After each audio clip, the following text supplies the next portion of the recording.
ವಿದೇಶದಲ್ಲಿ ಉದ್ಯೋಗದ ವೀಸಾ ಕೊಡುವುದಾಗಿ ಆಮಿಷವೊಡ್ಡಿ 289 ಮಂದಿಯಿಂದ ಕೋಟ್ಯಾಂತರ ರೂಪಾಯಿ ವಂಚಿಸಿದ ಮುಂಬೈ ಮೂಲದ ಇಬ್ಬರು ಆರೋಪಿಗಳನ್ನು ಮಂಗಳೂರು ಸಿಸಿಬಿ ಪೊಲೀಸರು ಬಂಧಿಸಿದ್ದಾರೆ. ಬಂಧಿತರನ್ನ ಮುಂಬೈನ ದಿಲ್ಶಾದ್ ಅಬ್ದುಲ್ ಸತ್ತಾರ್ ಖಾನ್ 45 ವರ್ಷ ಮತ್ತು ಸಾಹುಕಾರಿ ಕಿಶೋರ್ ಕುಮಾರ್ ಯಾನೆ ಅನಿಲ್ ಪಾಟೀಲ್ 34 ವರ್ಷ ಅಂತ ಗುರುತಿಸಲಾಗಿದೆ. ಇವರನ್ನ ನ್ಯಾಯಾಲಯಕ್ಕೆ ಹಾಜರುಪಡಿಸಲಾಗಿದ್ದು ಹೆಚ್ಚಿನ ತನಿಖೆಗಾಗಿ ಪೊಲೀಸ್ ಕಸ್ಟಡಿಗೆ ಪಡೆದುಕೊಳ್ಳಲಾಗಿದೆ ಅಂತ ಪೊಲೀಸರು ತಿಳಿಸಿದ್ದಾರೆ. ಈ ಪ್ರಕರಣಕ್ಕೆ ಸಂಬಂಧಪಟ್ಟಂತೆ ಈಗಾಗಲೇ ಪೊಲೀಸರು ಮುಂಬೈ ಮೂಲದ ಮಸೀವುಲ್ಲಾ ಖಾನ್ ಅನ್ನುವಾತನನ್ನ ಬಂಧಿಸಿದ್ದಾರೆ. ಆತನೀಗ ನ್ಯಾಯಾಂಗ ಬಂಧನದಲ್ಲಿದ್ದಾನೆ ಅಂತ ಪೊಲೀಸರು ಮಾಹಿತಿ ನೀಡಿದ್ದಾರೆ. ಮಂಗಳೂರು ನಗರದ ಬೆಂದೂರು ವೆಲ್ ಎಂಬಲ್ಲಿ higher Glow Elegant Overseas International Private Limited ಎಂಬ ಹೆಸರಲ್ಲಿ ಕಚೇರಿ ತೆರೆದಿದ್ದ ಆರೋಪಿಗಳು ವಿದೇಶದಲ್ಲಿ ಉದ್ಯೋಗದ ವೀಸಾ ಕೊಡುವುದಾಗಿ ಪತ್ರಿಕೆಗಳಲ್ಲಿ ಜಾಹೀರಾತು ಹಾಕಿಸಿ ಬಳಿಕ 289 ಮಂದಿಯಿಂದ ಒಟ್ಟು 4.50 ಕೋಟಿ ರೂಪಾಯಿ ಪಡೆದು ವೀಸಾ ಕೊಡದೆ ವಂಚಿಸಿದ್ರು.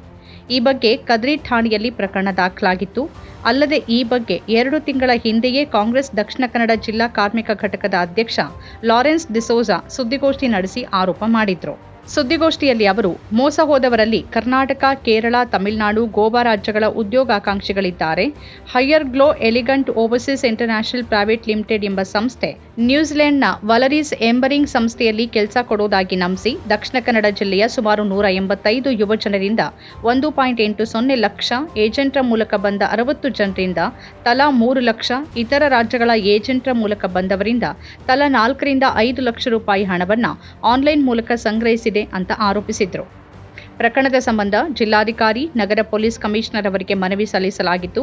ಹೈಯರ್ ಗ್ಲೋ ಸಂಸ್ಥೆಯ ಮುಂಬೈ ನಿವಾಸಿ ಮಸೀವುಲ್ಲಾ ಖಾನ್, ಮಂಗಳೂರಿನ ಕಚೇರಿ ಸಿಬ್ಬಂದಿ ಗ್ರೇಟೆಲ್ ಕ್ವಾಡ್ರಸ್, ಅಶ್ವಿನಿ ಆಚಾರ್ಯ ಹಾಗೂ ಚೈತ್ರ ವಿರುದ್ಧ ಕದ್ರಿ ಠಾಣೆಯಲ್ಲಿ ಪ್ರಕರಣ ದಾಖಲಾಗಿದೆ ಅನ್ನೋ ಮಾಹಿತಿ ನಮಗೆ ಲಭ್ಯವಾಗಿದೆ ಅಂತ ಲಾರೆನ್ಸ್ ಡಿಸೋಜಾ ಹೇಳಿದ್ರು.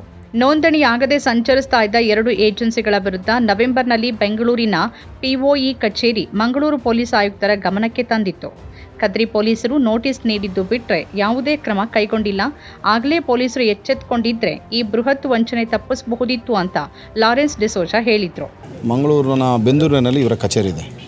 ಇವರು ದಕ್ಷಿಣ ಕನ್ನಡ ಜಿಲ್ಲೆಯ ಹಾಗೂ ಇಡೀ ರಾಜ್ಯದ ಹಾಗೆ ತಮಿಳುನಾಡು, ಕೇರಳ ಹಾಗೂ ಆಂಧ್ರ ಪ್ರದೇಶದಿಂದ ವ್ಯಾಲರೀಸ್ ಎಂಬ ನ್ಯೂಜಿಲೆಂಡ್ ವ್ಯಾಲರೀಸ್ ಎಂಬ ಸಂಸ್ಥೆಗೆ, ಅಂದರೆ ಅದು ಈ ಕಂಪನಿ ಇರುವಂಥದ್ದು ನ್ಯೂಜಿಲೆಂಡ್ ರಿಗ್ ಕೆಲಸ. ಈ ಸಂಸ್ಥೆಗೆ ಉದ್ಯೋಗಗಳು ಬೇಕು ಅಂತ ಹೇಳಿ ಇಲ್ಲಿ ಮಂಗಳೂರಿನಲ್ಲಿ ಇಂಟರ್ವ್ಯೂಗಳನ್ನು ಮಾಡಿ ಕಳೆದ ಅಕ್ಟೋಬರ್ನಿಂದ ಇವರು ಇಂಟರ್ವ್ಯೂಗಳನ್ನು ಮಾಡ್ತಾಯಿದ್ದಾರೆ. ಸುಮಾರು 282ಕ್ಕೂ ಹೆಚ್ಚು ಮಂದಿ ಈಗಾಗಲೇ ಈ ವ್ಯಾಲರೀಸ್ ಕಂಪನಿಗೆ ಉದ್ಯೋಗಕ್ಕಾಗಿ ಹೋಗಲಿಕ್ಕೆ ತಮ್ಮ ನೋಂದಣಿಯನ್ನು ಮಂಗಳೂರಿನಲ್ಲಿ ಮಾಡಿಸ್ಕೊಂಡಿದ್ದಾರೆ. ಸರಿಸುಮಾರು 1,75,000 ಹಣವನ್ನು ಈಗಾಗಲೇ ಈ higher glow international Private limited company ಎಂಬ ಕಂಪನಿಗೆ ಈಗಾಗಲೇ ಹಣವನ್ನು ನೀಡಿದ್ದಾರೆ. ಕಳೆದ ಮೇ ಫಸ್ಟ್ ವೀಕಲ್ಲಿ ಅವರಿಗೆ ಹೋಗಲಿಕ್ಕೆ ವೀಸಾಗಳನ್ನು ಇವರ ಈ ಪ್ರೊಸೀಜರ್ ಫಾಲೋ ಮಾಡಿದರೆ ಇವರು ಮೇ ಫಸ್ಟ್ ವೀಕಲ್ಲಿ ಇವರಿಗೆ ಹೋಗಲಿಕ್ಕೆ ವೀಸಾವನ್ನು ಕೊಡಬೇಕಿತ್ತು.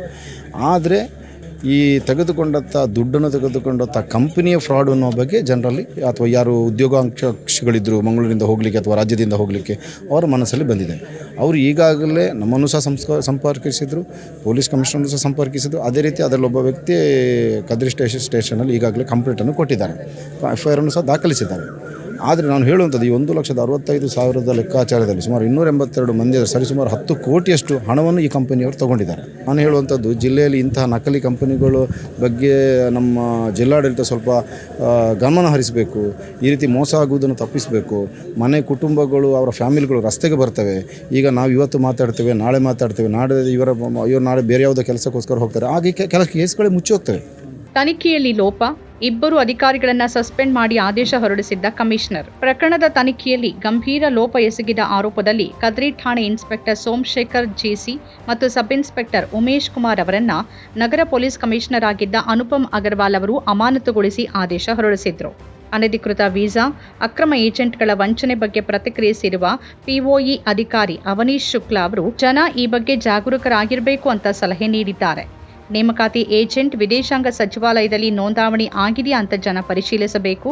ಇದಕ್ಕಾಗಿ www.immigrate.government.in ವೆಬ್ಸೈಟ್ಗೆ ಭೇಟಿ ಕೊಟ್ಟು ಅಥವಾ poebengaluru@mea.government.in ಗೆ ಇಮೇಲ್ ಮಾಡಬಹುದು. ವಿದೇಶಕ್ಕೆ ಹೋಗಿ ವಂಚನೆಗೆ ಒಳಗಾದವರು 1800 11 3090 ಟೋಲ್ ಫ್ರೀ ನಂಬರ್ಗೆ ಕರೆ ಮಾಡಬಹುದು. ನೀವು ಅಕ್ರಮ ಏಜೆಂಟ್ ಮೂಲಕ ಹೋದರೆ ನೀವು ಮತ್ತು ನಿಮ್ಮ ಕುಟುಂಬ ಅಪಾಯಕ್ಕೆ ಸಿಲುಕೋದು ಖಂಡಿತ ಅಂತ ಅವರು ಎಚ್ಚರಿಕೆ ನೀಡಿದ್ದಾರೆ. अगर कोई हमारे इमिग्रेंट जो कि विदेश में फंसे हैं किसी फ्रॉड के कारण इलीगल एजेंट से, तो हमारे प्रवासी भारतीय सेवा केंद्र के 24/7 हेल्पलाइन नंबर पे कॉल कर सकते हैं और अपनी समस्या बता सकते हैं, जो कि टोल फ्री नंबर है 1800113090। ये हमारा टोल फ्री नंबर है जिस पे आप कॉल कर सकते हैं। 24/7 ये अवेलेबल रहता है। और अगर वो नहीं कॉल कर पा रहे हैं तो उनके परिजन या उनके नोन जो भी हैं वो भी कॉल कर सकते हैं और अपनी समस्या उसमें दर्ज करा सकते हैं। तो हमारा जो www.emigrate.gov.in है उसमें पूरे इंडिया के सारे POEs का फुल कॉन्टैक्ट डिटेल्स जो है विद ऑफिस एड्रेस वो अवेलेबल है। उसमें वो आप संपर्क कर सकते हैं, भेज सकते हैं। जैसे कि अब मुझे जो इन्फॉर्मेशन मिली है वो कुछ इमिग्रेंट से ही मिली है। आज का भी जो रेड हुआ है तो वो इन्फॉर्मेशन हमको हमारे पास आती रहती है, उस पर हम कार्रवाई करते रहते हैं। अगर कोई भी क्रेडिबल इन्फॉर्मेशन होगी, एक्शनेबल इनपुट आएगा तो डेफिनेटली उस पर एक्शन लिया जाएगा। मैं यही अपील करता हूँ सभी से कि आप जब भी बाहर जाने का सोचें तो एक पंजीकृत रजिस्टर्ड एजेंट के थ्रू ही जाएँ, जो कि विदेश मंत्रालय द्वारा रजिस्टर्ड हो उसके अंडर में। क्योंकि इलीगल एजेंट के थ्रू आप जाते हैं तो आप अपने आप को तो असुरक्षित करते ही हैं, प्लस अपने फैमिली को भी रिस्क में डालते हैं। ನಮ್ಮ ಕಾರ್ಯಕ್ರಮಗಳನ್ನು ನೀವು ನೋಡ್ತಾ ಇದ್ರೆ ನಮ್ಮ ಚಾನೆಲ್ ಅನ್ನ ಸಬ್ಸ್ಕ್ರೈಬ್ ಮಾಡಿ, ಪಕ್ಕದ ಬೆಲ್ ಐಕಾನ್ ಒತ್ತಿ ನಮ್ಮನ್ನ ಬೆಂಬಲಿಸಿ. ಹಾಗೆ ನಮ್ಮ ಕಾರ್ಯಕ್ರಮಗಳನ್ನ ಲೈಕ್ ಮಾಡಿ, ಕಮೆಂಟ್ ಮಾಡಿ, ಅದನ್ನ ಬೇರೆಯವರಿಗೂ ವಾಟ್ಸ್ಆಪ್ ಮೂಲಕ ಶೇರ್ ಮಾಡಿ. ನೀವು ಹೀಗೆ ಮಾಡಿದಾಗ ನಮ್ಮ ಚಾನೆಲ್ ಇನ್ನಷ್ಟು ಮತ್ತಷ್ಟು ಜನರಿಗೆ ತಲುಪಲು ನೀವು ನಮ್ಮೊಂದಿಗೆ ಸಹಕರಿಸಿದ ಹಾಗಾಗುತ್ತೆ. ಇದು ನೀವು ಯಾವುದೇ ಖರ್ಚಿಲ್ಲದೆ ಕೆಲವೇ ಸೆಕೆಂಡುಗಳಲ್ಲಿ ನೀಡಬಹುದಾದ ಸಹಕಾರ. ಧನ್ಯವಾದಗಳು.